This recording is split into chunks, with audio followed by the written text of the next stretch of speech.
Willkommen zu unserer dritten Folge zum Thema Stadt im Mittelalter. Bisher ging es darum, wozu es Städte überhaupt gibt und was damals eine Stadt zu einer Stadt machte. Jetzt besprechen wir, wer denn so alles über eine Stadt herrschen kann.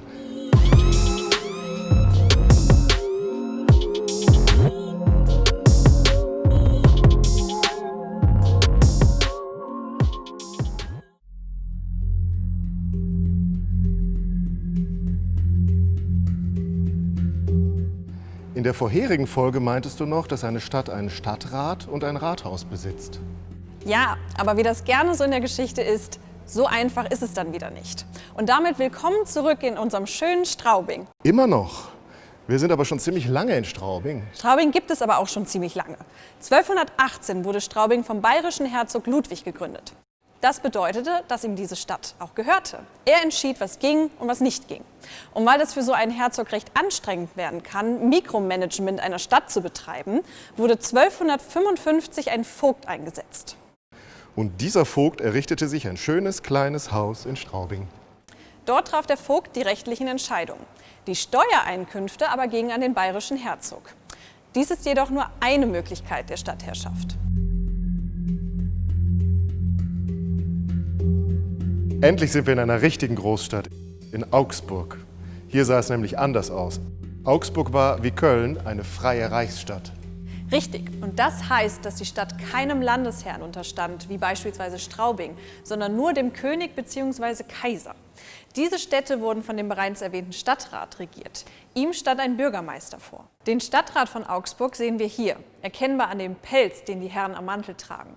Denn im Mittelalter konnten nicht alle das tragen, was sie wollten. In Kleiderordnung war festgeschrieben, was getragen werden durfte. Und Pelze lagen nur in den Truhen der allerwichtigsten Personen. Und warum ist Augsburg frei und Straubing nicht? Das hat etwas mit der Entstehungsgeschichte der Städte zu tun. Hiermit kommen wir zu meiner Lieblingsfrage, nämlich, wo ist hier der Augsburger Dom? Der ist nicht da. Genau, der fehlt. Das hat einen einfachen Grund. Sie werden Augsburger Monatsbilder genannt, weil sie die 4 Jahreszeiten in der Stadt zeigen. Sie sind ursprünglich von einem Ratsherrn bezahlt worden und hingen bei ihm zu Hause. Dass der Dom nicht gezeigt wird, hat damit zu tun. Denn einen Dom gibt es nur, wenn es auch einen Bischof gibt. Einige der deutschen Städte wurden bereits während der Römerzeit gegründet.